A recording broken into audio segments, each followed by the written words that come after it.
So I welcome you to tonight's CAF Federal Election Forum, where we are fortunate enough to have 4 outstanding politicians with us tonight. 2 from the Liberal Party and 2 from the Australian Labor Party. 2 of these are sitting MPs and 2 of these are candidates. Now, this federal election has been fought so far on a range of issues, very broadly. And so tonight our 4 guests have the opportunity to speak directly to you, and you have the opportunity to speak directly to them. CAF election forums have become a staple of the election calendar for the Chinese Australian community since about 2011, when we had then Premier Christina Keneally and future Premier Barry O'Farrell come to speak to us. At the last state election, we had Premier Mike Baird and we had Opposition Leader Luke Foley gracing us with their presence for a great event, which leads us to tonight.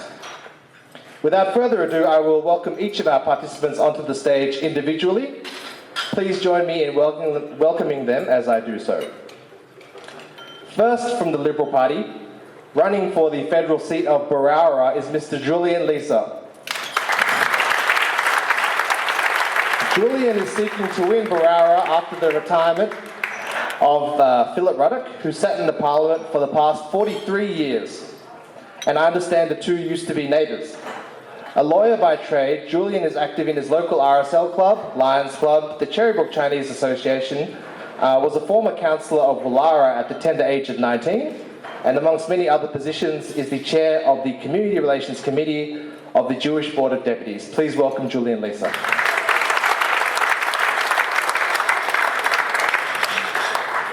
Also from the Liberal Party, representing the federal seat of Reid, which contains such Asian Australian hubs such as Strathfield and Burwood, is Craig Laundy, the Assistant Minister for Multicultural Affairs.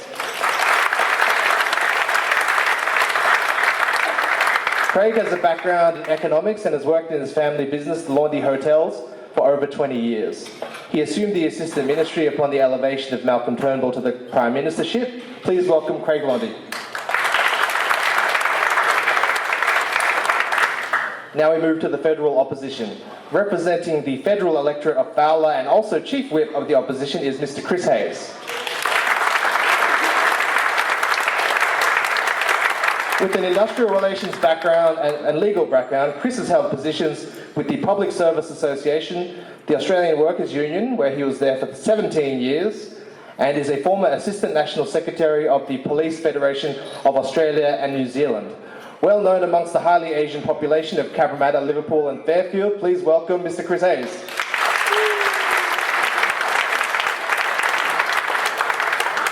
And now the Labor Party's candidate for the federal electorate of Barton. She is formerly the state member for Canterbury and Deputy Opposition Leader for New South Wales, Ms. Linda Burney.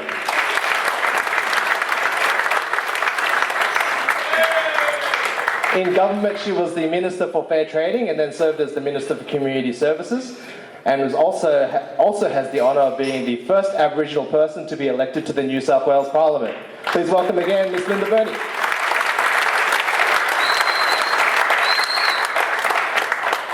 So now we'll start the formal part of the evening.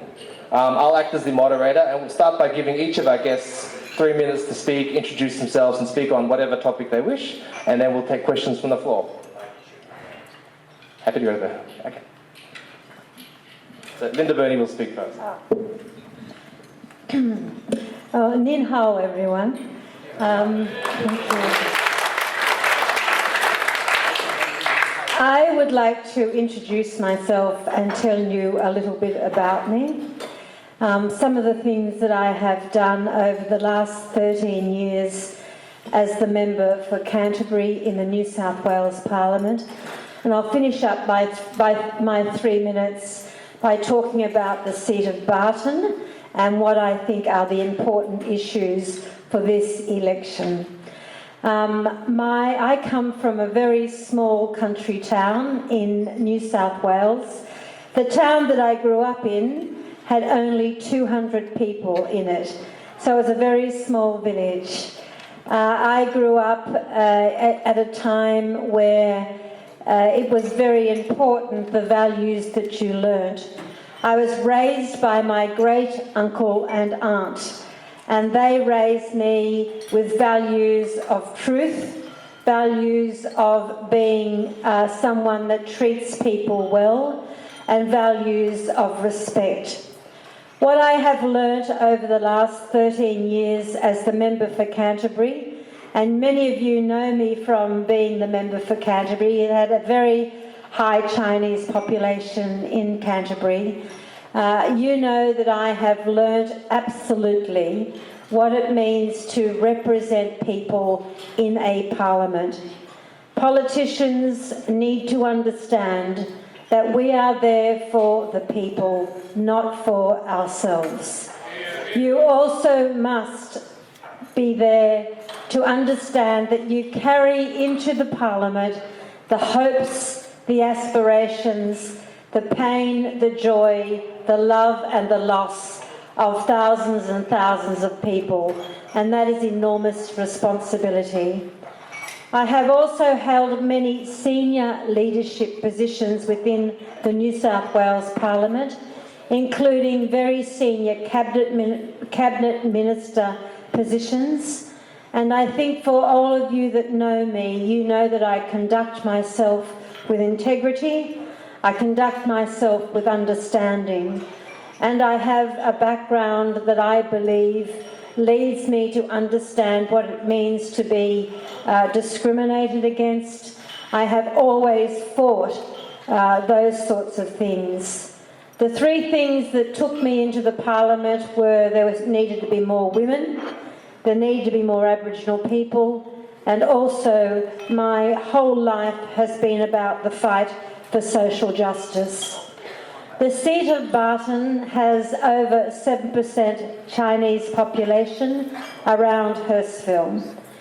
I am getting to know the Hurstville area, but for me and for the people of Barton, this election is about a number of things, but fundamentally it comes down to two big issues for the people of Barton, and that is the Malcolm Turnbull government's attack on Medicare. Medicare is a sacrosanct thing in Australia. It is part of who we are as Australians. And the attacks on Medicare, particularly the fact that bulk billing will be less under a Turnbull government, is very important in Barton. And can I finally say that the other big issue, particularly within the Chinese community, but more broadly as well, is the issue of education. Simon Birmingham, the Education Minister, said 2 weeks into the Turnbull government that they would not fully fund the Gonski reforms. The Shorten Labor opposition is committing itself to the full funding of education. If this does not happen, we will lose $28 million in funding in Barton. Education is the key to creating an Australia that is equal, that is fair, and that truly is about opportunity. I started my career out as a school teacher, and I understand education. Thank you all.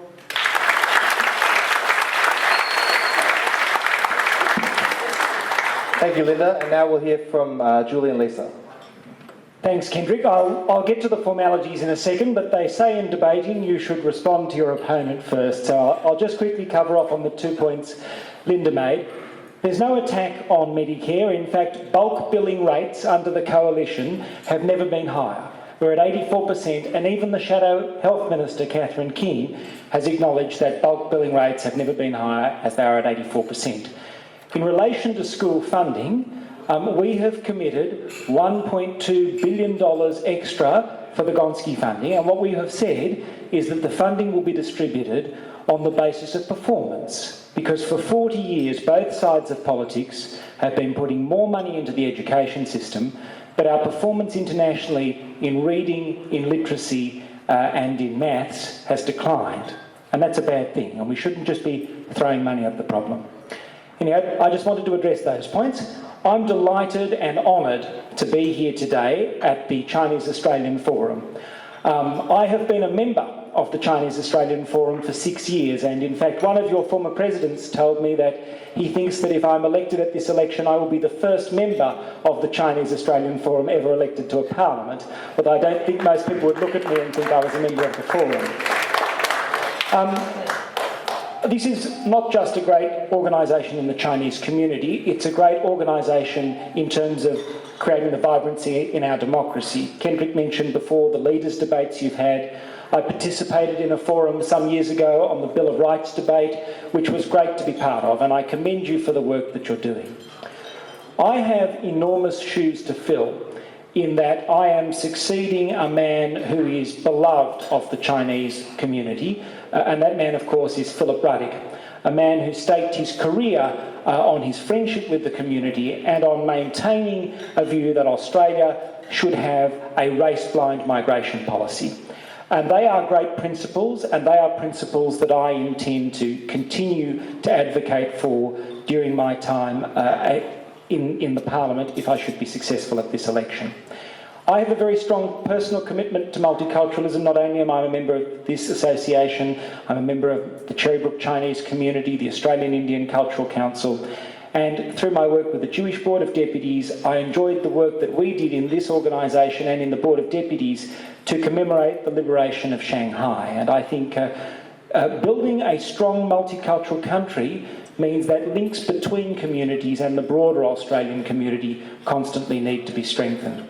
And I look forward to joining my good friend Craig Laundy in being strong advocates for the maintenance of Section 18C of the Racial Discrimination Act, something that was also very important to Philip Ruddock. Berowra is a multicultural seat. Berowra has 5,000 people, it has 5% of its community who are from China, who are born in China, and 10,000 Chinese speakers in the community, areas like Hornsby and Cherrybrook. And I look forward to being a very good representative for the Liberal Party and for the community in that area.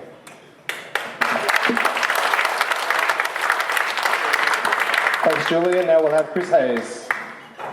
Thank you, Kenrick. And I suspect tonight we're having regard to Julian's defending a margin, I think some 19%. We're probably welcoming a successor to my very good friend Phil Ruddock into the Parliament very shortly. But can I also, in terms of Linda, we will be welcoming into our Parliament for the very first time in the House of Representatives a woman of Aboriginal heritage. So I think that makes a huge difference.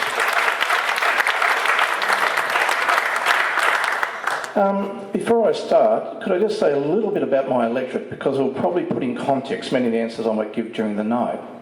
My electorate is the most multicultural electorate in the whole of Australia, bar none. And bear in mind, Australia is a multicultural country, so my electorate is almost unique across the globe. A lot to be proud of, very colourful, very vibrant. I start New Year with everybody else on the 1st of January and I don't finish till May. I have a third of my electorate is of Asian heritage.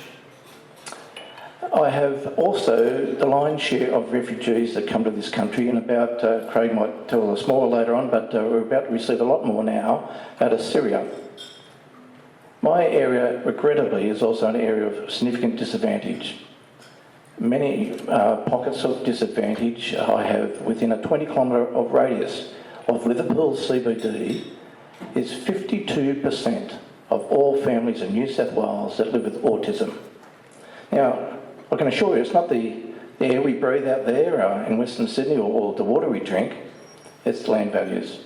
It's a bit cheaper than elsewhere and people can make compromises when having children with autism. They tend to opt for a cheaper option and hence why they would move out to the west. Well, the other significant thing is that 81% of all families living with autism are single-parent families.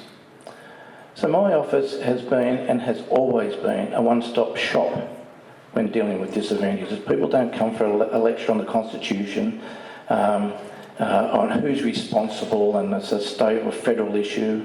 You don't want to talk about geography to them. They just want help. So everyone who works for me, including people on that table down the back, they know when it's people with disadvantage, we're here to help. So, as I say, that puts in context, I think, where I come from. We look after the underdogs. We look after them to make sure that they get a fair shake in life.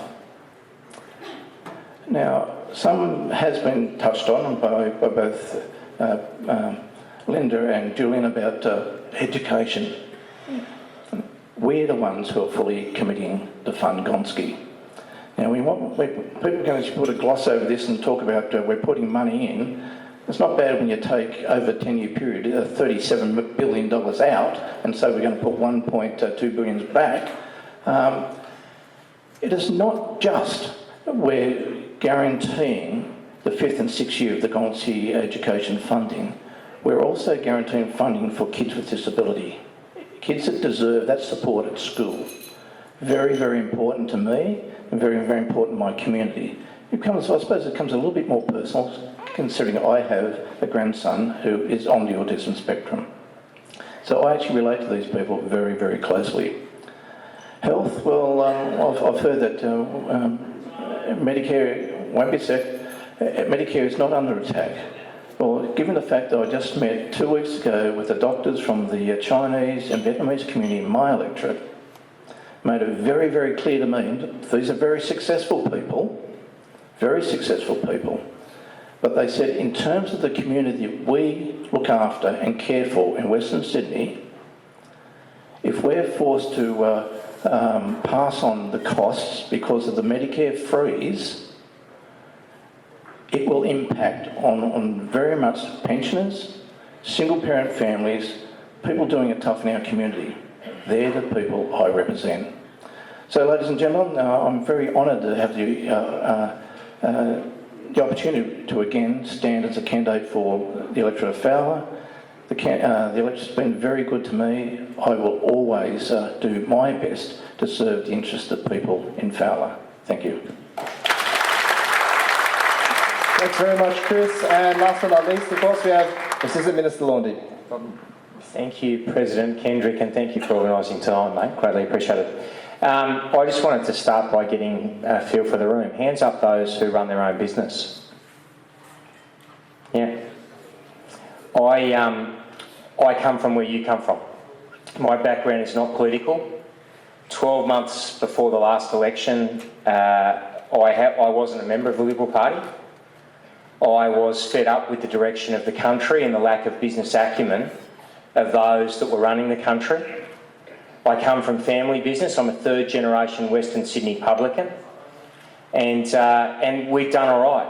And my father continues to do well. We've taken on bank risks, we've backed ourselves, and we've employed people. In fact, Hazy's a good mate of my father's. If you talk to my father today, he'd tell you that me entering Parliament was one of the most stupid things I'd ever do in my life. And at times I think he's right. But it is the most humbling of service, most humbling opportunities to serve. And 4 generations of my family have called my part of Sydney home. It's a part of Sydney running from Drummoyne to Auburn, the seat of Reid, that I grew up in, and now Susie and I are raising our kids in, and I love it. And it's a great honour to get the chance to serve it. It is unbelievably ethnically diverse.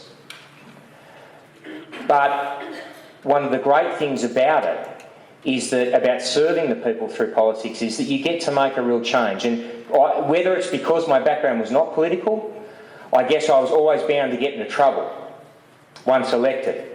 And not long after elected, with some of the men in this room, I see Simon, Tony, Benjamin and a few other leaders here, as a backbencher, you're meant to really be seen and not heard. But we had a situation where Section 18C of the Racial Discrimination Act was proposed to be changed. It was an election commitment. And like Chris and like Linda and like Julian, 2/3 of the homes in my electorate speak a language other than English. And it was very, very clear that that change for my electorate would be a change that was not worth for me supporting. And I made the decision to speak out loud and to go toe-to-toe with the newly elected Prime Minister and argue passionately for my electorate. Some may say that's a career-limiting move, although I've lived to prove them wrong.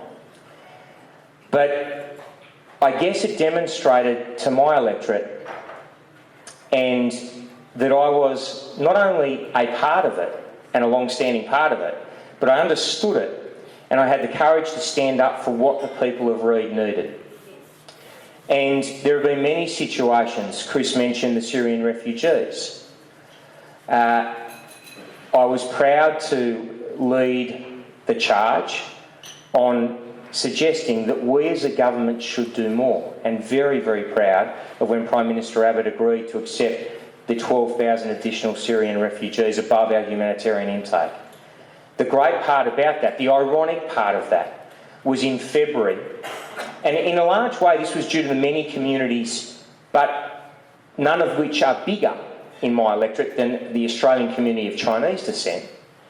I was made the Assistant Minister for Multicultural Affairs, and the great irony is that I now oversee both our humanitarian intake and the Syrian refugee intake. And you know what? I bloody love it. Why? Because it shows our country at its finest. We step up to the plate and we give opportunity. And if there is a community in this country that doesn't get that as well as the Australian Chinese community, I don't know what it is. Why? Because you are so much more gutsy than the rest of us, than we three. You had the courage to bring your family halfway around the world to a country where your mother tongue was not spoken. You've taken on bank debt, backed your self-employed people, the vast majority. Why? To give your children more opportunities than you've had. And guess what? That's the Australian dream. The Australian dream is that you work hard as a parent to give your children more opportunities than you've had. And if there is a community that gets that better than the Australian Chinese community, I don't know what it is. It's definitely not the case in Reid. I am honoured to be here tonight. I am honoured to be Federal Minister with responsibility for multiculturalism. Why? Because multiculturalism makes this country a better place. Always has and always will. And you will find me in whatever time the people of Reid give me, standing on a soapbox and yelling that from any platform I can find.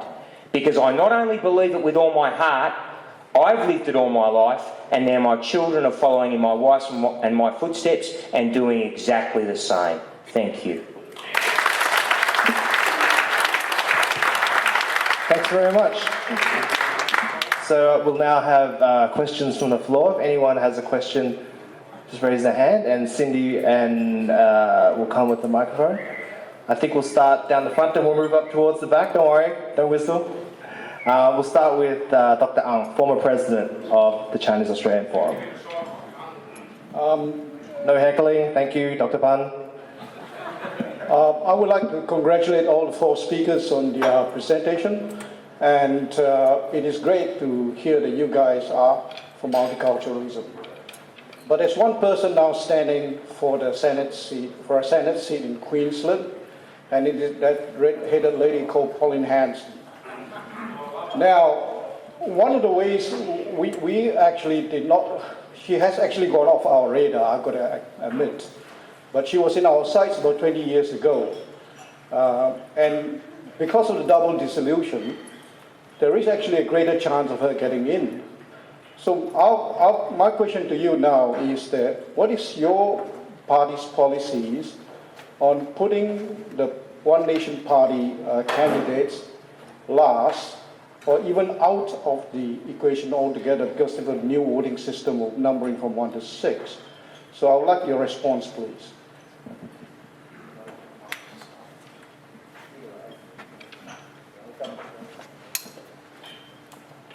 You're quite correct that the new Senate voting system means that you don't have to have exhaustive preferences. And I've been advised this evening that it is the policy of the coalition not to preference Pauline Hanson at all.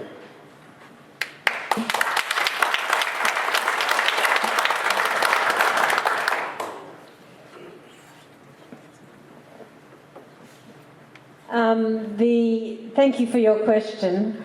I remember well the rise of that red-headed woman. And John Howard was the Prime Minister, and the absolute disaster of Pauline Hanson on the political scene is it pushed things to the right dramatically. So it wasn't just Pauline Hanson, it was the fact that the government allowed itself to be pushed to the right by her, particularly when it came to migrants and refugees. So let's be clear about that. The position of Labor back then and the position of Labor now is that Pauline Hanson will always be last, a long, long way back in terms of the Senate ticket. You are also correct that there is a prospect that she may be re-elected. And it is a terrifying prospect. But I do think Australia has changed from back then to now. I hope it has. Where her sorts of attitudes and vitriol will not be so influential. She doesn't have a party running, she has herself.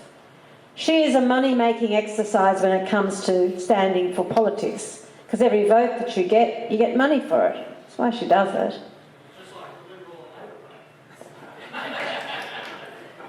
I'm not even going to respond to that. But the other thing that I would say is that I was a member of the National Council for Reconciliation, and I just saw the disastrous effect of Pauline Hanson on body politic and attitudes in Australia, and thank you for that question. Before we go on, I'd like to request if any heckling from the back of the room would stop. We have 4 guests who have come here tonight voluntarily to give up their free time to speak to you tonight, and they do not deserve that kind of treatment, no matter what your political allegiance, whether it's to a major party, a minor party, or nothing at all. I expect a bit of decorum and a bit of good manners in this place with our guests. Thank you. All right, who would like to ask a question?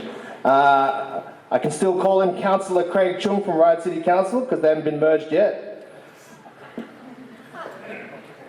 Thank you.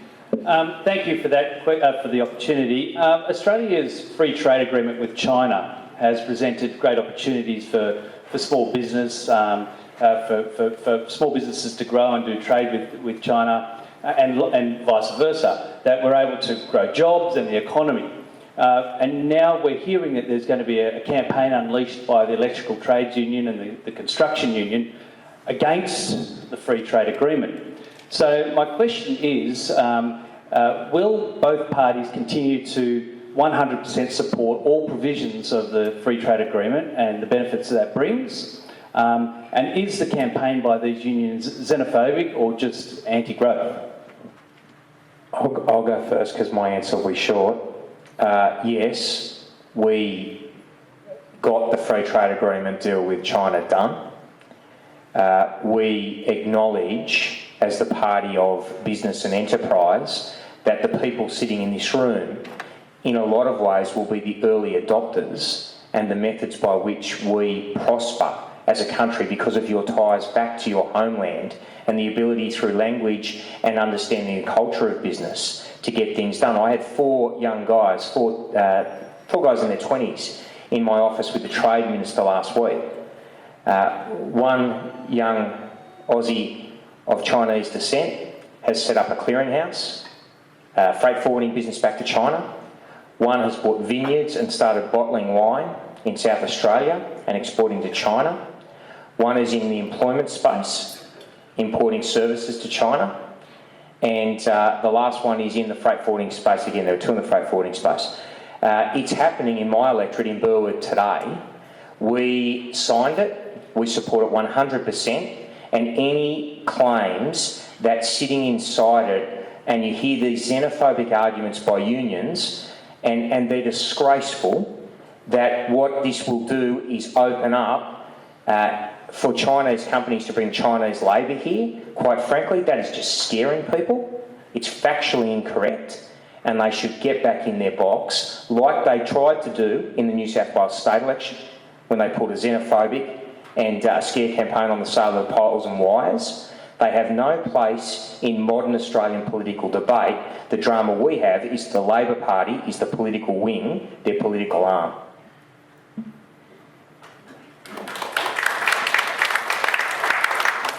I need to put this in a little bit of context. The China Free Trade Agreement started negotiations in 2004.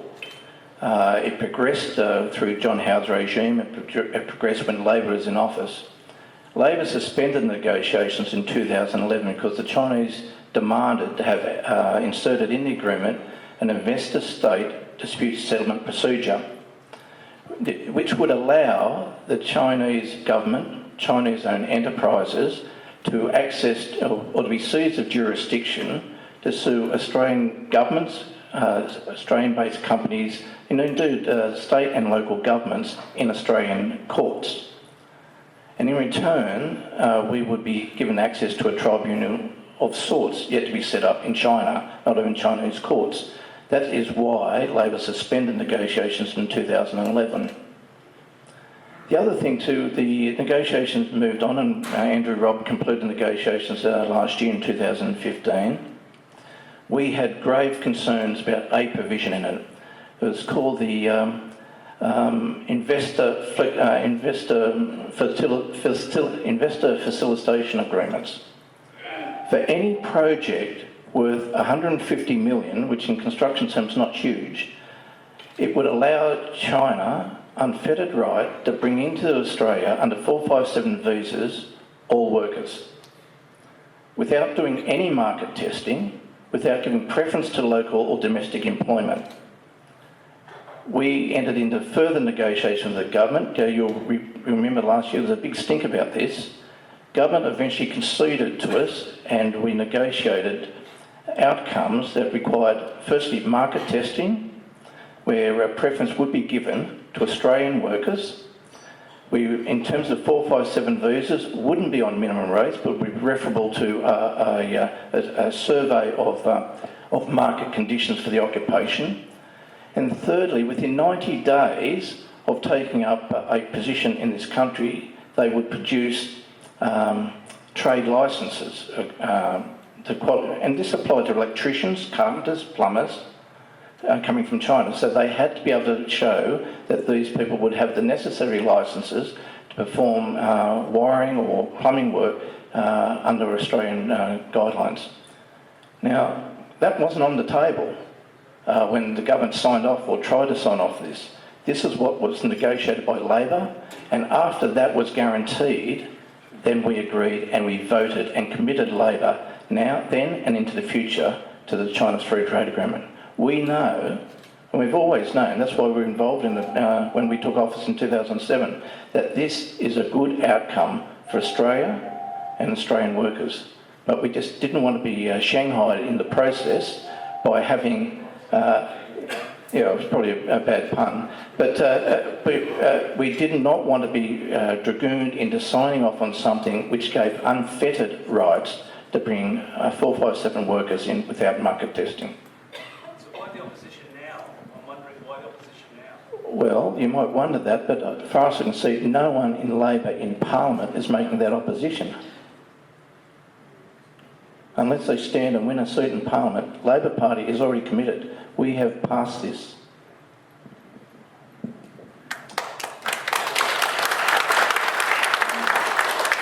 Okay, thanks. Next question, I can see up the back, very enthusiastic. Take home. Come on, we'll give everyone a fair chance. Thank you very much, Kenrick. It's very good that you give me an opportunity to speak. Somebody else wouldn't have bothered. Anyway, I listened with four of you with trepidation. At the end of the day, I am still just as confused. It's like Tweedledee and Tweedledum. I don't know which one is the more dumber. With due respect, Leader Burney, you have mentioned that there will be more representation of women, of indigenous people. I respect that. We should have more.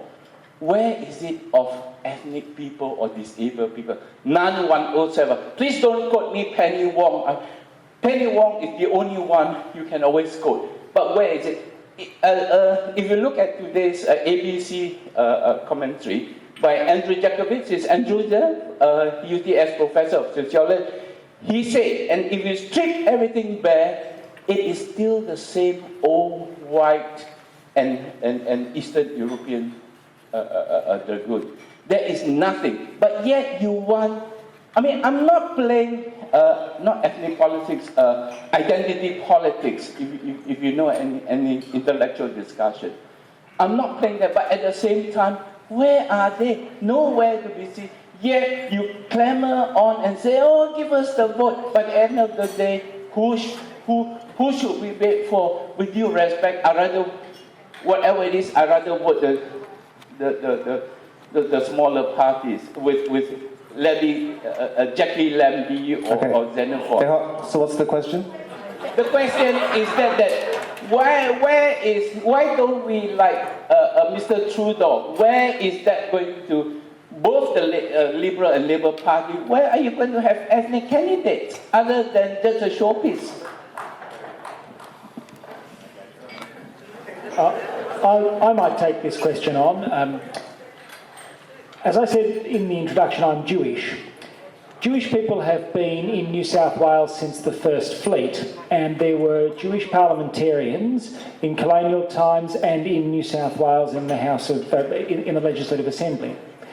It's been 115 years since Federation, and I am the first Jewish person to stand for a House of Representatives seat for my party or for any of its predecessor parties from New South Wales. Well, let me come to that. Helen Sham Ho is here. She was the first Chinese Australian elected to a parliament. And it's wonderful she's here. We've been friends for more than 20 years. You know, we have in our party, we have Ken Wyatt, the first Indigenous man to be elected to the House of Representatives.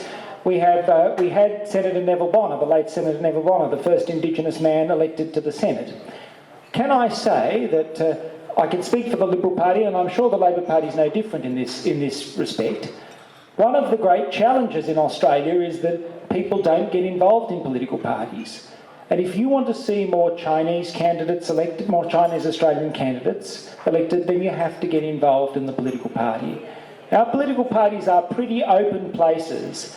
And I have to say that in my own branch of the Liberal Party, we have a number of members of Chinese background, we have a number of members of Indian background, we have a number of members of different faiths in the branch. And that's terrific, because it is, when political parties are strong and that they're diverse, they're more representative of the community, and that means from those political parties you get a more diverse parliament. But if the parties aren't diverse, then the parliament's not diverse. So I say to anyone here, if you want to see more Chinese Australians elected, get involved in the political party of your choice. I think I'll have a crack at that.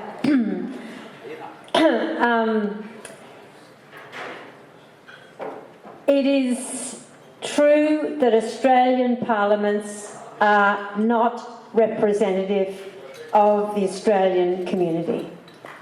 And if we pretend that they are, then we are fooling ourselves. There are more people from various cultural groups in the parliaments today than there ever have been, and we can sit here and make the list. I can easily do that. I've just come out of the New South Wales Parliament, where in the Senate there are Chinese, there are Lebanese, both Christian and Muslim, there are Indian, there are Caucasian, there are Greek, and the list goes on. But to pretend that political parties are totally open and that our that our parliaments are representative of what you see when you walk down any street in this city is a nonsense, because they don't. They are still overwhelmingly white men, but they are getting better. And they are getting better because in some ways it is elections of people like myself and others that have said to, in my case, the Aboriginal community, it is possible for you to do this. And you do have to have champions that take on the vanguard and do it first, to say it's possible. But the challenge for major political parties is to pre-select people from various backgrounds in winnable seats. And that is a two-way responsibility from that community as well as that political party. So I think that we are much more diverse than we ever have been, but I do think there is some way to go yet.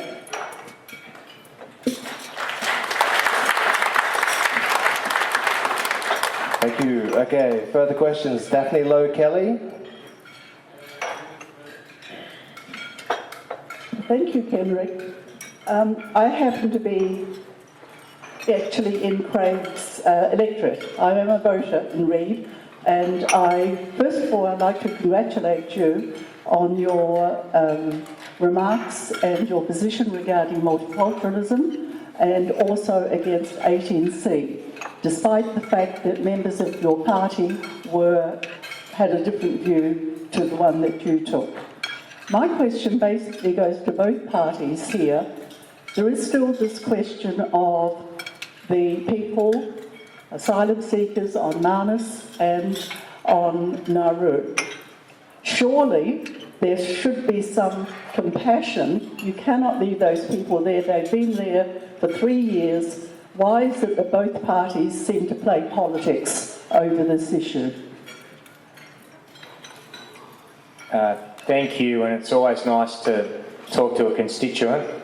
I'll come over and say hello to you personally afterwards, of course. And thank you for your question. Yes, it is a very serious question. I mentioned earlier our Syrian refugee intake. There's a lot focused on really border protection and the suite of policies that are in place that we have used as a government to stop the boats. But the two parts that are often overlooked are, firstly, there are no longer, or three parts. Firstly, there are no longer boats coming. As a result, two things happen. Firstly, no one drowns at sea. And there are varying estimates of how many people actually did drown at sea, but the common consensus is around 1,200 people. The second thing is that as a result of being able to stop the boats and secure our borders, we haven't just done things like being able to increase our humanitarian intake like we did with the Syrian refugee intake, but over the next 4 years, we will move from taking 13,750 asylum seekers under our humanitarian stream per year to 18,750. And this can't happen without strong border protection and the suite of policies that goes with it. But there's also the fact that we no longer have a child in detention. There is also the fact that we've been able to close 17 detention centres that had to be hastily and poorly operated and opened under the Rudd-Gillard-Rudd government. Are we responsible for the people in Manus and Nauru? Yes. Minister Dutton is the minister responsible. Are we engaging with third country agreements? Yes, we are. And those discussions are ongoing. But one of the centrepieces of this debate, and you've seen it play out on our news in the last month, you've seen our opponents divided on the issue, But there are people smugglers awaiting to begin their business again. A business in human misery. You would not find, as a backbencher, and I thank you for your very kind words earlier about a couple of topics, but you would not find a more empathetic person to the plight of refugees, I would argue, in modern day politics than I have demonstrated over the first 2 or 3 years. But our border protection policies must stay in place for all of those reasons. And the Minister for Immigration, who will continue to work with other countries on resettlement, will do so as expeditiously as possible.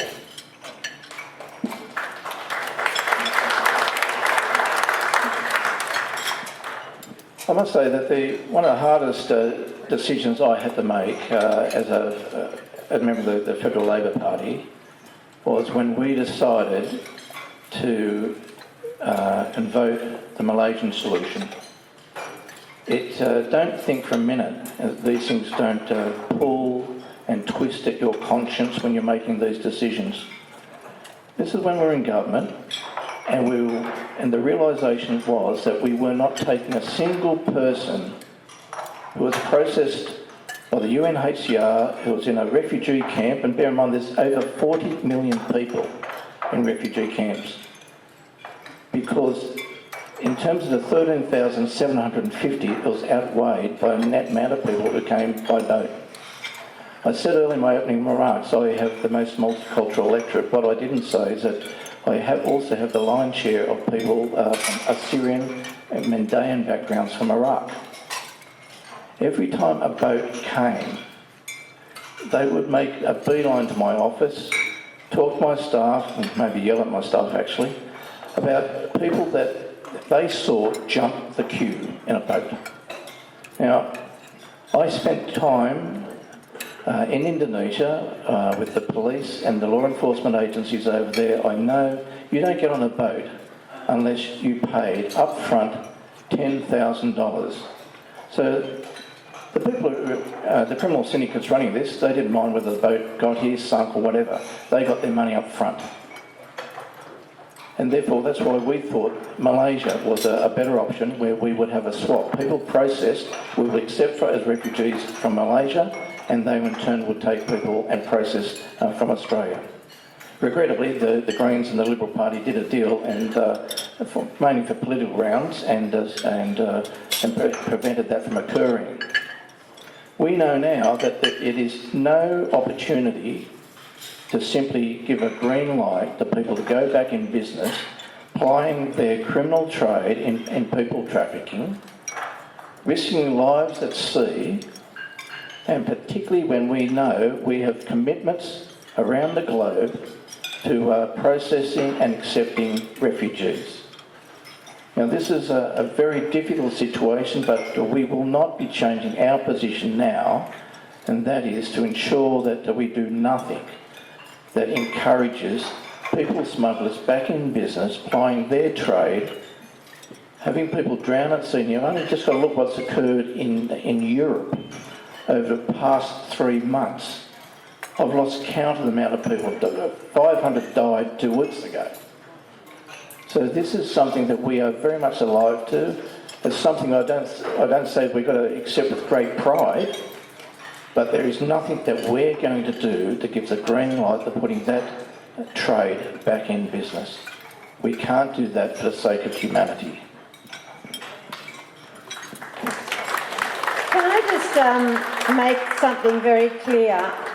There is substantial difference between the Liberal and the Labor Party's position on refugees. Where the Liberal and the Labor Party, as Craig and Chris have outlined, is that we have the same position on boat turnbacks and the same position on offshore processing. They are the same, but there is substantial difference from here on in. The Labor Party, at its annual conference in Melbourne late last year, agreed in policy that there would be an independent oversight of the refugee situation or the whole policy of refugees, like a children's commissioner, for example, but an independent body oversighting refugees. The Labor Party has also agreed that we will double the humanitarian intake over the next 10 years. But significantly, where the difference is the abolition of temporary protection visas. And that is the insidious thing that the Liberals hold on to, because it can mean that even though you've been deemed a genuine refugee, you can still be sent back to the country which you're fleeing. And that is what is having the terrible effects on people, or one of the things. So I will not accept that we are the same. We're not. On those two big issues we are, but there are differences when it comes to those other 3 points. Can I say, I think Linda is absolutely right. We are not the same on refugee policy, on migration policy. There's quite a big difference. And one of the things that has exposed the big difference is that the policy that the Labor Party cobbled together at their national conference last year clearly does not have the support of a large number of Labor MPs and candidates. I think at the last count it was 34 or 35 Labor MPs or candidates refused to endorse the offshore processing element. Now, this is very important because, as Craig said earlier, when we came to government, we inherited a policy of the Rudd-Gillard-Rudd years where there were 50,000 people that came by boat. That's like filling the SCG on the first day of a test and an extra 5,000 people. Do not get into 1,200 people of the people that came drowned at sea unnecessarily, and there was a massive budget blowout as a result of this. But worse still, and this should be particularly of concern to an organisation like the Chinese Australian Forum, as it is to me, the problems of Labor's stewardship of migration policy caused a massive dip in public confidence in the immigration system. And when you have a dip in the public confidence in the immigration system, you don't get public support for multiculturalism. In fact, you get the opposite. You don't get public support for the generous refugee intake that we are looking at with relation to the Syrians. You don't get public support for a more harmonious country. And that's why that the policies has nothing to do with what by the the policies Abbott are. and Turnbull That's just not governments true. in relation Completely to border unacceptable. protection have been absolutely right. Have been absolutely right. Because they have restored the public confidence in the whole immigration system, and that is so important for the future and the harmony of our country. No, I will respond to that. And I completely do not accept that proposition, Julian. It is a nonsense to express it like that.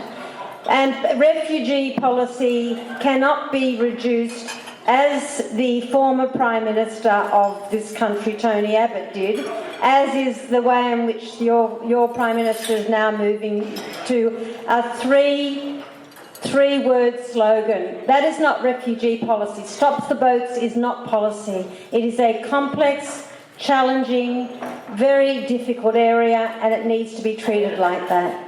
And it's exactly what this government has done. Just before we move on,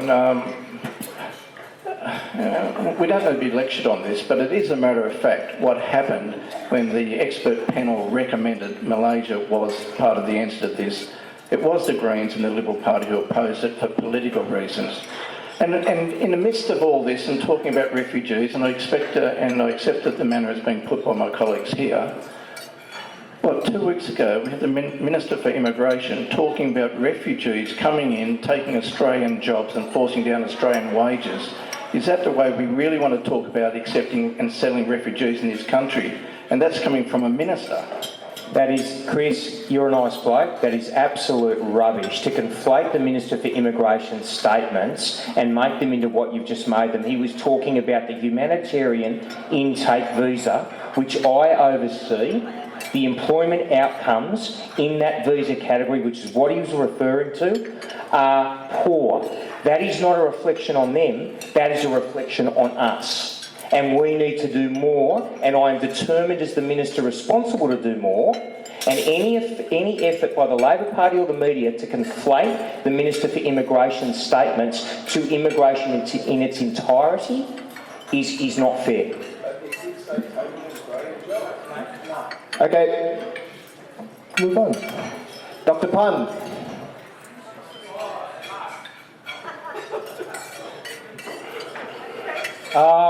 First of all, this question is on foreign affairs.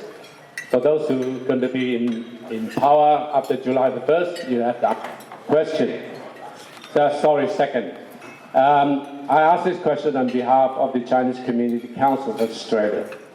It involves the saber rattling in the South China Sea between the US and China. We have a dilemma. We are American. The Americans is our ally. The Chinese is our biggest trading partner.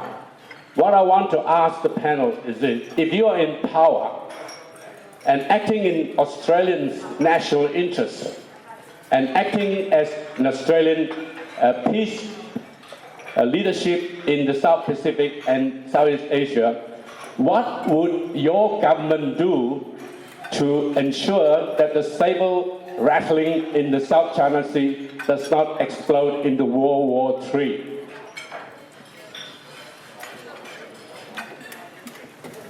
Well, I think... Sorry. Well, I think there's some common ground on this because both Julie Bishop and Tanya Plevosek have expressed Australia's position on it, and that is we expect the parties. And with China, I think there's 6 other claimants in terms of the Spratly and Parasol Islands, that our preference is that they resolve their difficulties through negotiation. Given the build-up that's occurring there, clearly Australia has opposed the militarisation of the Spratly Island, and we will continue to press that position.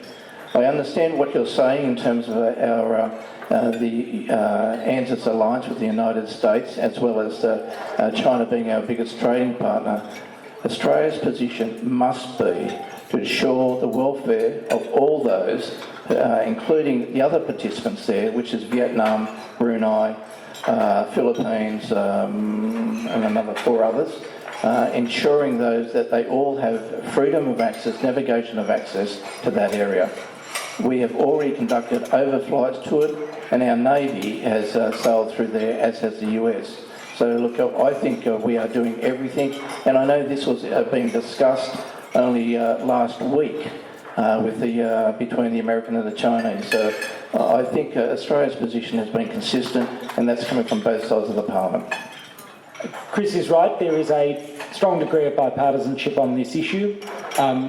We, like the Labor Party, we acknowledge that Australia is not a claimant state here, and what we want is peace and stability in the area, and most importantly we want freedom of navigation both in sort of sea lanes and also over flight areas. We don't want to see an escalation in tensions.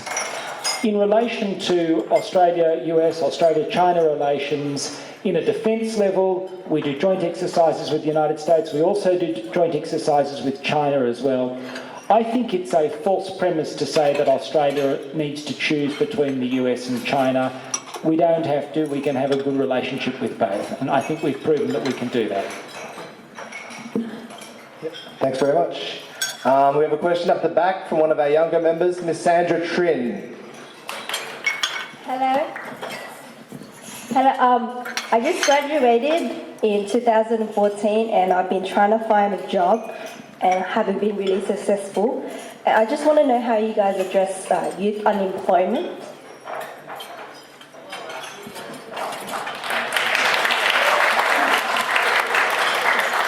Was it Sandra? Sandra, what did you study?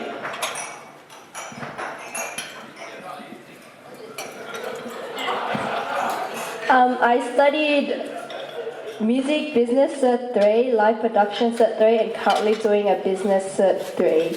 Good on you. 6-week course. Good on you. Sandra, our platform for jobs and growth has been very clearly set out in the budget. It revolves predominantly around a 10-year plan re company taxation reductions. Why? Starting with small business and moving to medium-sized and larger businesses over time. Why? Because that's where employment comes. I mentioned in my opening remarks, I don't come from a political background, I come from a family business background. And there's a lot of economic commentary at the moment about how effective our plan will be. I'm not interested in economic commentary, I've actually lived it and done it. If you reduce the taxation burden, the way our taxation is set up in Australia is that if you leave the profits inside the company, you will pay that company tax rate.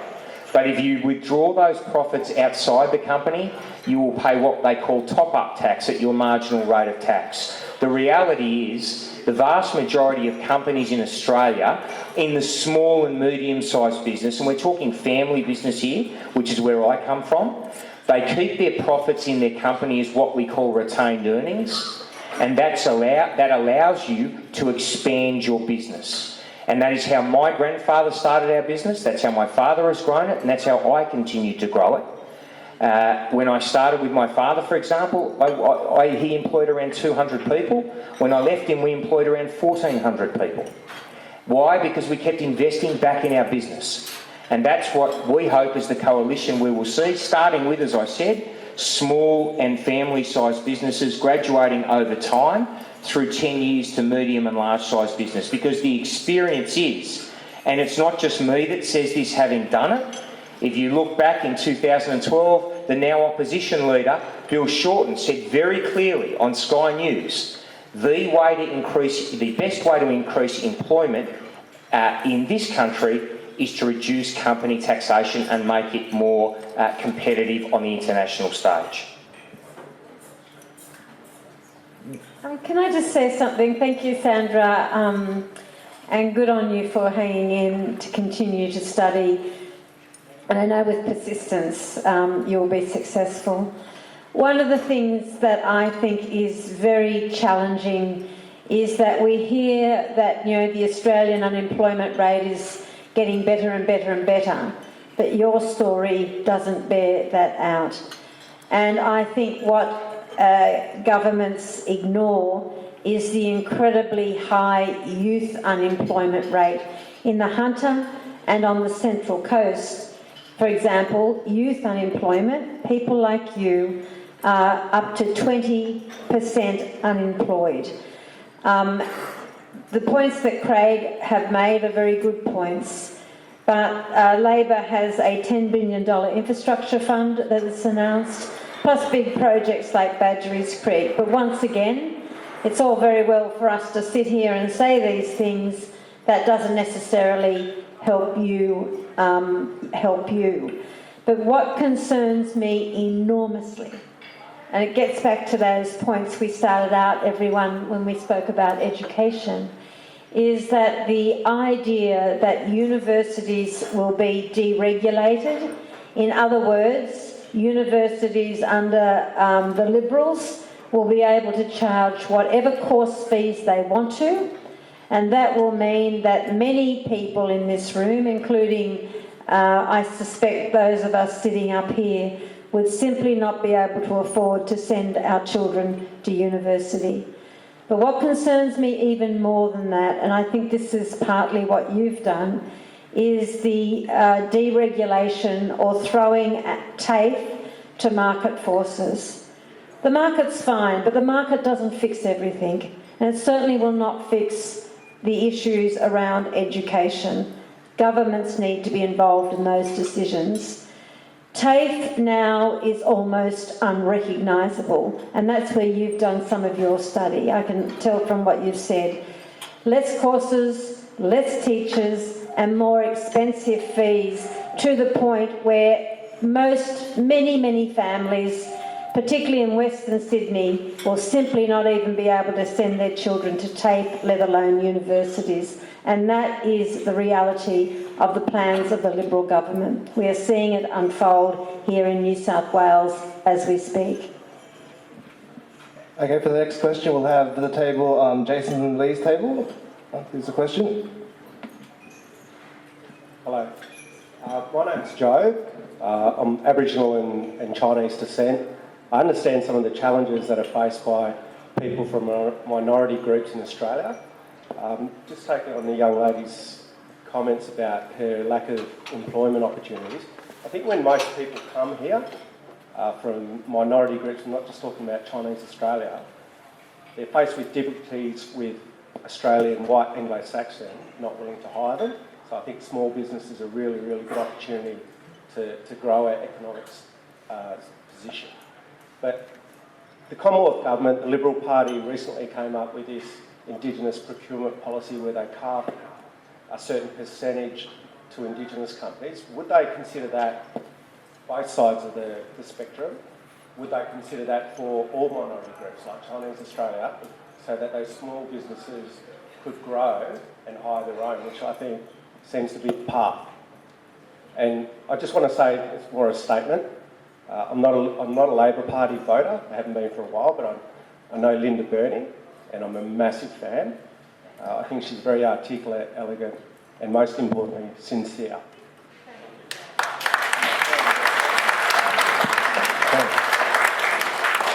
It was Joe, yes? Joe? Joe. The reality of, I've mentioned a couple of times tonight, I'm in charge of the humanitarian visa intake. The reality is that the vast majority of the remaining immigration intake, it comes from skilled migration. And it is people that are arriving in this country with jobs. So it's more, and what you actually anecdotally find, especially in my part of Sydney, and I don't know if you're familiar, I'm not sure where you live, but what you find is, whilst and we're taking in the order of, there's around 200,000 a year that we're taking in total, net migration to Australia. Around 187,000 of that is skilled migration. So that's what I mean by overwhelming majority. And they are coming for a pre-existing job, and there's different visa category classes that fill this up, that break this up. But what you do see, and you are right, and why I'm so proud of our government's policy, it's actually a jump in the process you've mentioned. They come to Australia, the migrant, as an employee with an existing job lined up, and we find that the overwhelming majority, we're talking around 35% in the first 3 years, make the jump to business owner. Now, that's why you then back solve things like the Chinese Free Trade Agreement. You back solve things like our Colombo plan, which is a two-way student placement between Australia and there's so far around 49 countries that have signed. All these building blocks you put in place and allow not only the skilled migrant to arrive, but to seamlessly then make, because the profile of the skilled migrant is entrepreneurial. It's been proved time and time again, and many in this room are living proof of that. But what we then see is that you see employment generated in the multicultural space coming from that country of origin. And if we can open up opportunities through the Chinese Free Trade Agreement, through the Korean Free Trade Agreement, through the Japanese Free Trade Agreement, through the touch wood, soon to be signed Indian Free Trade Agreement, you have in my neck of the woods and through Sydney's inner west and west, large populations of those communities where those Australians of that original country of origin can take that punt and move from employee to employer. Joe, I don't think it's right to actually to equate the position of Chinese-based minorities to Indigenous people in this country. We know we have a definite responsibility. We do need to actually address disadvantage in the Aboriginal community. I would invite you to come and visit my electorate, however. As I said at my opening remarks, a third of the people in my electorate are Asian speakers. I don't see in my local businesses there's any prejudice against Chinese, Vietnamese, Cambodian, Thai, or anyone else from an Asian background. Matter of fact, in terms of my electorate, the kids do very, very well because mums and dads here believe so passionately in education. So many work 2 and 3 jobs to make sure their kids get a very good education. Many of these young people, including these ones here today, graduate from top-class universities, go on to get very strong jobs. Where I am, quite frankly, I actually do need to attract more blue-collar jobs for people who don't have those qualifications. And regrettably, as Linda said, in terms of what's happening with TAFE, that's making it harder and harder now to get people into some of that light manufacturing, much of which is under threat because we can't get people the necessary vocational education skills. So that's my challenge out there, and regrettably what's occurring with TAFE and what's happening to removal of $2 billion out of the skills training has made it very, very difficult. TAFE is on a competitive footing with private providers. They are taking the low-hanging fruit, and TAFE colleges such as Miller, Wetherill Park, Macquarie Fields are struggling. We actually do need it again because they not only do they give vocational-based education, they actually gave they also addressed the issue of English not being a first language, and the biggest barrier I have to employment in my area is for some of the older generations who are not suitably competent in English. That's keeping them out of the workforce. Not their heritage, not their culture, but that's acting as a barrier. So addressing vocational education for me is huge. Okay, next, Helen Shamho has a question. Then we'll go to Tony Pang and gentleman up here, and I think after that we'll close up for the night. I think. Thank you, Kenrick. My question is really relating to, not so much to the 4 speakers here, but certainly related to the party. It's in relation to taxation, visa, probably more appropriate to Scott Morrison and Chris Bowen. It's about taxation. This issue, I don't think many people are aware of it, is the temporary visa for workers. So it's very much related to the union, in fact. Now, there is I think the temporary visa for temporary workers, they come in large number, particularly from Taiwan actually, so I believe, and many from Southeast Asia. They come here for 6 months. I think it's 417. The tax is not your fault, actually, right? It is really taxation. Why would they be taxed 32.5% when the ordinary workers here are taxed much lower?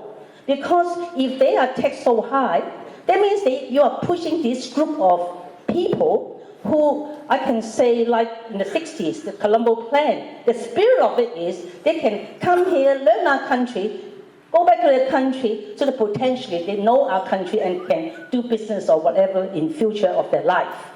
So if you have 32.5% tax, higher than the ordinary workers, that's, in a good sense, is very inequitable, very unfair. Unfair to the extent that they will go black market, they will go to cash economy. So you push the union without their union membership, in effect. I think it's very unfair. So my question is, can you 4 members, when you get into your party room, whether this can be renegotiated with your party that is not 32.5% because it's unfair in all rounds, and particularly, I actually heard, there's no national party here, unfortunately. I actually heard myself at Chris Smith 2GB. Barnaby Joyce actually said, no, it's not going to 32.5%. Not, I think he said to the effect that he's going to change into lower taxation. So do you think you 4 people can make a commitment to negotiate? To me, it's quite an important point for young people to learn about Australia, go back to their own country and come back in the future or do business in the future. Thanks, Helen. You are correct, and we indeed have already suspended that decision from the budget, and the Treasurer, Scott Morrison, has announced a review which will take place should we be re-elected to review the whole policy space in its entirety. Yeah, that's right, and basically it's addressed backpackers. But in terms of your more general comment, Helen, I don't think any of us can be an apologist for not standing up for Australia first, whether it's Australian Chinese, Australian Vietnamese, Australian Serbian, anything else. We actually need to look after the young people growing up in this country first and foremost. Now, we can have good, strong relations and have people come in and help train up people from overseas. That's fine if they're adding to our productivity. But we must look first to our own people, develop them, make sure they've got the necessary skills, because they're going to give us the long-term productivity, and they are Australians. Okay, well, sorry, Helen, we'll move on just to give everyone else a go. I understand besides the first two questions, also Jing and Patrick, I'm sorry, I know you guys want to get out of here fast, but we will go and we'll maybe cut the answers a little bit shorter and keep your questions brief as well. Kenrick keeps pushing it. I've got to be at a railway station at 6:30 in the morning. Tony Pang, keep it brief. Thanks, Kendrick. I'll be directing this question apart from my other questioners. I'd like to take Chris's comment about education. You mentioned earlier about, both parties mentioned about the importance of education to the community. The Chinese community thinks highly of education, and we expect high standard of education. However, on the media, I understand that the Australian universities seem to be lowering their standard in the bid to fill up positions at university places. Now, what will you or your party do to stop this erosion of standards? Thanks, Tony. I'm delighted to take this question because for the last 4 years I've spent my life as a university administrator looking at questions just like this. One of the great things, I'm going to be bipartisan for a moment, one of the great things that Julia Gillard did when she was Education Minister was to create the demand-driven university system. It was a system as a policy idea that was first mentioned in the Fight Back policy in 1993, but it was Julia Gillard who implemented it. And what this essentially did was deregulate university places, which meant that if a university had the capacity to teach someone and a student had the qualification to undertake the course, the university could offer that place. Previously, a bureaucrat in Canberra had said this university would get 100 nurses, this university would get 300 nurses this year. It allowed, as a result, more than 200,000 extra people to attend university. And I think that's great, because the jobs of the future will require people to attend universities. The high quality, well-paid jobs of the future will require more and more people to attend university. As a result, if you add 200,000 extra people to the university system, you're going to consequently see in the ATAR ranks, and ATAR is purely a measure of supply and demand, a lowering of the ATAR. And ATAR does not measure a student's quality. All it does is it measures supply and demand. You add more students, the ATAR goes down. What's actually been quite interesting in recent times is more and more universities are moving away from using the ATAR as a measure, because it's not a particularly good measure of a student's success at university, nor is it a good measure of a student's chances at employment. That's, I think, the key point here. I think employers need to assess, make real assessments, not just on a student's entry score, but on how a student does at a university over the course of their degree. Otherwise, what's a university doing in the first place if it's not taking a student at a particular level and hopefully increasing their performance over the time that they're in the degree? I think that the quality of students that are being produced by universities is very good, and by world standards, they're very good. We have more and more universities that are ranked more highly in the international rankings, and that's a good thing. And the Coalition's policy here is to try and drive that further, to get more universities in the top 50, and that's a good thing. Can I answer this question? I know we're running out of time. Not as someone sitting here saying that I want to be the next member for Barton. I'd like to make comment on that as someone that has worked in the education arena for my entire life. And some of it will have an overflow effect. In many ways, I think in Australia we have got it very wrong with education about investing traditionally at the older end of education.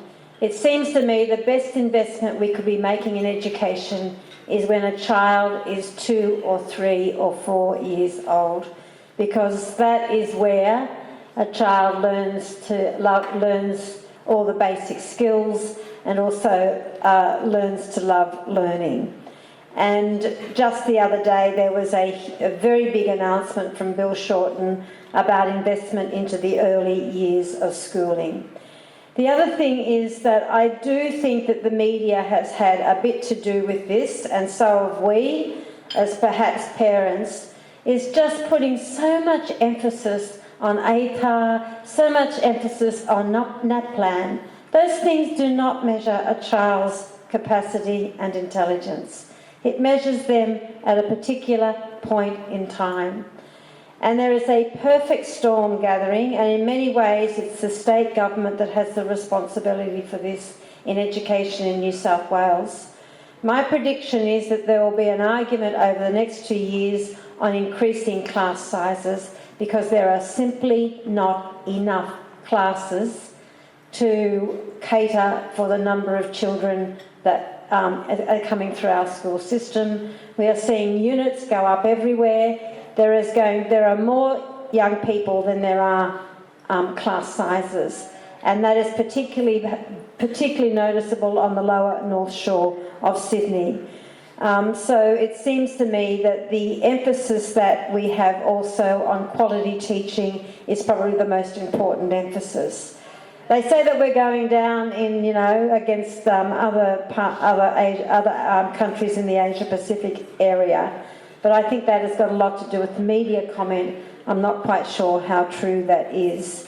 But for me, the best investment we can make, as Bill Shorten announced the other day, was investing in the early years, because that gives the child the love of learning and the pre-skills needed to succeed later in a child's educational journey.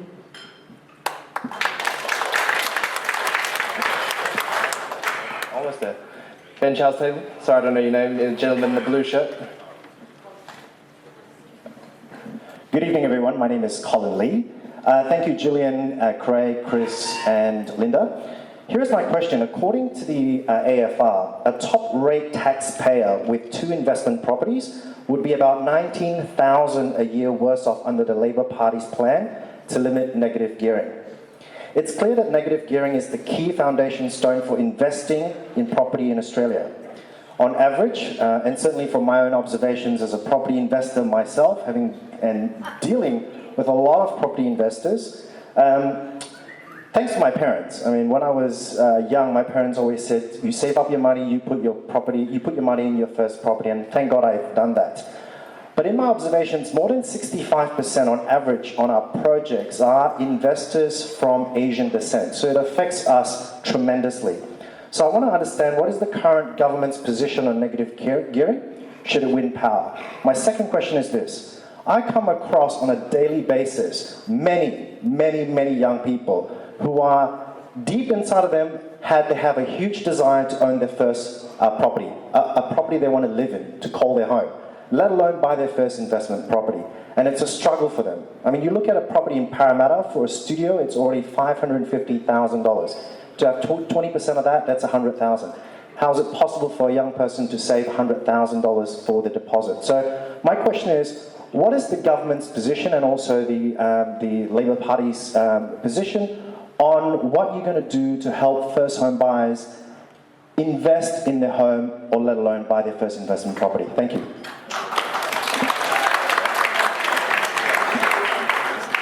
Well, I'm not sure it's the government's responsibility to help you into your 5th, 6th or 7th investment property, but under the current rules, it does. We make no apology. We do want to try and help people buy their first home buyers. I was reading a report the other day written by the Reserve Bank.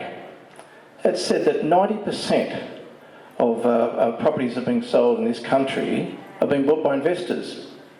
So it doesn't leave much for the genuine first home buyer trying to get in and buy into this market. Go back a little bit. Remember that fellow Joe Hockey left for the United States only recently? In his departing speech to the House of Representatives, he wanted to give a little bit of advice. One of the things he said, in terms of negative gearing, it was miscued in terms of the Australian environment. He thought that had to be changed, as did the Reserve Bank. We make no apology that we want to help people in their first home. We want to help people be able to compete. We know the market, particularly in Sydney and Melbourne, is very overheated to that extent. Going to your first home, you're competing, as the Reserve Bank said, with 90% of people are going to be investors. Maybe buying their first home, as in the newspaper recently, for your one-year-old child, and the one-year-old had the family thought they had a responsibility to get the kid. I would have bought them a dummy or a rattle, but they're going to buy a house.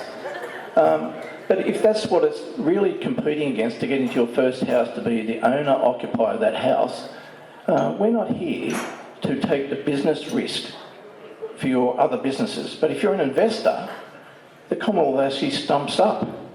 Now, I think there's got to be some other look taken at this. Bear in mind, Australia's situation is unique in the world. The Reserve Bank says that too in their report in April of this year. No other country other than New Zealand allows you to write off your losses against your personal income. Everywhere else, if you've got investment properties and you made a loss, well, you may want to leverage that against the losses on another asset class, but not your personal income. So don't listen to what they say here about everywhere else around the country you can do, in the United States, Britain. Nowhere else can you do this other than New Zealand. And that's what the Reserve Bank was recommending to both the government and opposition as late as April of this year. Something had to be done. Now, we know they were going to do that. Mr Morrison already said there was unintended consequences. There were overheating in the negative gearing area, and they were looking to do it. These guys probably slapped them around a little bit, and they thought, well, we can't go there. It's just like the GST, they can't do that either. But we actually said that we're going to do it, and we're going to do this out of principle. So if you've got a property now, you're safe. If you want to buy another property for 2017, you're safe. But after that, if you want a negative gear, you'll invest in new property, because that will help bring places onto the market. It'll help stimulate the construction industry, help generate jobs in this country, and be more productive. But we won't want you going out and outbidding and outcompeting first home buyers in a residential market, existing residential market. So we don't make any apology for that. I know it's going to upset probably plenty of people in this room, but first and foremost, and as I said at the start, we're going to look after those people in need. And I mentioned that's many of your sons and daughters who are not going to get into the market unless they get this assistance.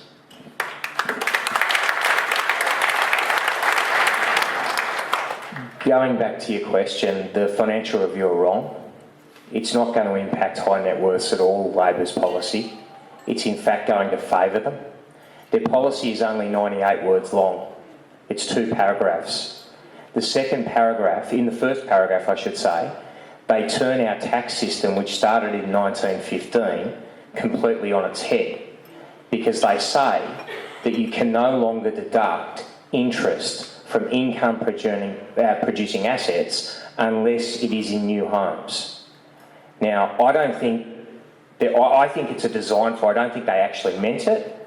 But when the Shadow Treasurer was asked in question time, he stuck to his guns. What does that mean? You can no longer negative gear shares or any other asset class, which is just ludicrous. So that's part one. But in the second, the real time bomb here sits in the second paragraph. And why I say it's actually completely the reverse of what the Labor Party meant to happen. The second paragraph says, you can, though, buy existing housing stock and shares and offset your losses against, in inverted commas, quote, other investment income. What does that mean to you? You've got 5, 6, 7 properties. You're not only grandfathered, you can keep buying existing properties and deducting the interest against the properties you already own. That's just that property example. I own hotels. I can buy any existing property and offset the negative gear, the loss, against my hotel income. You can have shares, anyone in this room, and get dividends. You can offset any existing housing stock purchase against that income. Guess who's got? Chris is right in one respect. 91%, he is a figure he used. He's wrong in how he used it. 73% of Australians last financial year negative geared 1 property and 18% negative geared 2. That's 91% of Australians negative geared 2 or less. Guess what? You hear a stat all the time. The top 10% of people using negative gearing account for 50% of the tax deduction. And that figure is right. And that is what Labor, I think, meant to actually attack. The problem is, it's those top 10% that have other investment income. They have absolutely reverse engineered this to ensure that first homeowners, because everyone else in that 1 and 2 investment property market now has to pile into new properties, but they're leaving all the high net worths, yourself included and your family, to go carte blanche, and guess what? There's going to be a price decrease in that market, and you're going to take advantage of that. So the devil is in the detail, and talk about, Chris used the term, unintended consequences. This is an absolute showstopper on 2 fronts. Firstly, it rewrites 101 years of tax law in this country in 98 words. There's no further detail. It's 98 words. There are no costings. They haven't released any costings on this. And I would argue their costings are a result of the Parliamentary Budget Office working on the parameters that they give them, not understanding paragraph 2. So I think this is a massive, massive Trojan horse that's waiting to befall first homeowners and those looking to buy their first and second investment property to plan for their future. Okay, second last question, we'll go to Jing down the front. My name is Jing Wang. So my question is regarding to employment. So a research conducted by a research group from Australian National University, they sent about 4,000 fake job applications out. So what makes this application different is the name. So they put the names like Italian sounding name, Chinese sounding name, Anglo sounding name, and a Muslim sounding name. And what the outcome of this job application is that they found that if the name is an Italian sounding name, this application have to put 12% more to get the same opportunity to get an interview. So for a Muslim name, they have to put in about more 35% of job application to get the same opportunity, to get the same interview. So what about the Chinese sounding name? It's about 68 more applications, and then they have the same opportunity to get an interview. So this reminds me of my interview, my job interview. So my previous job was the assistant to the parliamentary secretary in Victoria. His name is Hong Lin. So so he's the first Chinese Cambodian to be elected to the lower house of anywhere in the world. So at the end of the interview, he asked me a question. He said, "Jean, you are the first people who are interviewed who still keep his or her Chinese name." So I said, my English name was Jeanette, but I changed it before I sent the application to home because I thought, okay, I want to keep my identity. So what would happen? Because now I'm receiving my scholarship, I'm pursuing my postgraduate degree in law. So what would happen if I graduate and I want to start my job hunting again? So what stopped me from moving forward is my name. And that's a problem. And that's the first thing. And second thing is what the Victorian government, the Andrew government is doing now is they have this policy of blinder. Yeah. So they don't look at the name of the applicants. They just look at what their degree and what their experience. So I would like to ask the members or the senators on the stage, what do you think about this issue, and what do you think is there any strategies in tackling this problem? Thank you. Jung, I think you should be proud of who you are, and I think you should be proud of your name, and I think you should apply for things under your own name, because we have to change the culture here. The first person I employed in my last job, her name was Sashika Jayawardena, Sri Lankan background. I wish I could take her to my next job. She's fantastic. In relation to employment matters generally, I think we need a cultural change across the whole economy. And how do you do that? You do it through leadership. You know, there's a group of CEOs, male CEOs, called the Male Champions of Change, who've been trying to encourage greater promotion of women to senior positions in corporations and across government and in the sector. It may be time for a multicultural Champions of Change as well, for the same reason. But you should always be proud of who you are, and you shouldn't hide your name. I just think that's a really important thing. Can I just quickly comment on, thank you for that, and I completely agree. You stick with who you are, and what you've done is absolutely the right thing, and it's an example. But everyone, that idea of blind applications, which is not just in the Victorian government, but a number of the big business organisations are starting to do it as well. So it means that the application does not reflect your age, it does not reflect your gender, it does not reflect your heritage. And the results I know in the private sector have been astounding, particularly in getting women employed and people employed from various backgrounds. And I think the idea of blind applications should have greater application across the both government and the private sector. Okay, a quick comment from what Jing said. People who've known me since I was a teenager, like my Jason and Stephanie, who went to school with me, Tiama, who knows my parents. I also only had this name Kenrick in my late 20s when I couldn't find a job.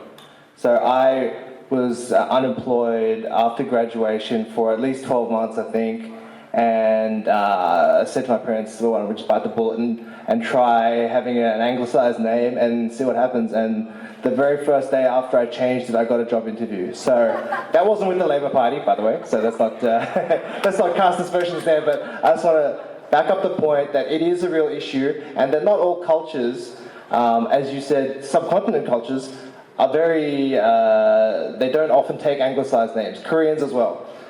Chinese do, so maybe it's not as much of a problem for our community, but it's something that does need to change.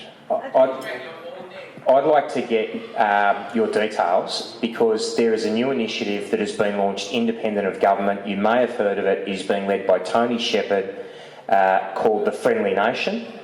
It concentrates on, at this stage, refugee employment, but is very much in its scope of works migrant employment. I've had a lot to do with Tony and Carla from the Migration Council who work on it. They are really ramping the awareness in business up of your issue, and I would be very happy to put you in touch with them, because you seem like the exact sort of person that they need to work with them to effect change.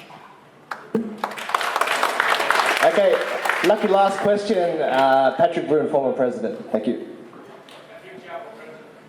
Thank you. I've got a question on Section 18C again. But firstly, I want to acknowledge the strong support given by both parties, Labour Party, for defending the former Prime Minister's wish to repeal Section 18C. So the Labour Party supported the community strongly. Thank you for that. I also want to thank very strongly the Honourable Craig Laundy for being the first Liberal Member of Parliament to declare he would cross the floor and vote against Tony Abbott's repeal. Give him a round of applause. Now, I know that my friend, good friend Julian Leeser is also a very strong supporter of keeping Section 18C, which, for people who don't know, is it is unlawful for a person to offend, insult, humiliate and intimidate another person on the basis of the person's race, colour or ethnic origin. Okay, that's the definition of Section 18C. I think it is a fabulous law for Australia. It sets the standard for this nation, and it is a civil law. No one ever goes to jail for that. You wouldn't end up in Long Bay jail. It is not a criminal code. It is just a civil code. So I like the law, and I do not want to see that repealed. Now, my question to the panel members is, what is the current position of both parties on the proposed dropping of the first two words, offend and insult, from Section 18C? Now, it disturbs me a little bit that only recently, former Prime Minister Tony Abbott did say that he regretted dropping the repeal proposal. So I'm concerned about that. So I'd like to hear from both sides what the position is. Thank you. Well, firstly, and I do acknowledge Craig did take the courageous step for a new Member of Parliament telling his Prime Minister that he would cross the floor. And I know my very good friend Philip Ruddock was pretty assertive in that debate. And clearly the Liberal Party came at the last election with they thought they had a mandate to do this, mainly because one of their friends, Andrew Bolt, finds himself at the rear end of some litigation. Look, as far as I'm aware, that legislation is still in the Parliament. It's never been withdrawn. It's probably never ever going to go anywhere. I see no appetite from anyone who sits in the Parliament presently who would actually rail against that. I'm not aware of what you say about dropping the first two positions in it. I'm not aware that it's even been discussed on our side. Our side has always been emphatic in terms of 18B and 18C. It underpins very aspects of what we need to do to make our multicultural community flourish. We're not going to inhibit that in any way. Firstly, Patrick, thank you very much for your kind words. And as I said earlier, you and others in this room were tied to my hip and helping me every step of the way. Prime Minister Turnbull is on record that we have no plans to revisit that legislation at all. And I obviously strongly support that position, and I suspect Julian absolutely does the same. Well, that's nice. We've finished with a bit of unity up on the stage. So I shall now call upon, I'd first like to thank our guests for coming from me first, but for the official vote of thanks, I will ask Vice President Tony Pang to come up on stage and just say a few words on behalf of CF as a thank you. And also thank you to everyone who asked the question tonight as well. We appreciate it. Thank you, Kenrick. Well, are you guys having a good time? Yes! Can I hear that, please? Yes! Great. Now, we got the fantastic speakers here, and the question was fantastic because it covers a whole range of activity, from education to World War III, possible, you know, and education, health, many more, including asylum seekers. So that was very wide one. And our panel here handled this question extremely well. What a big hand for them, please.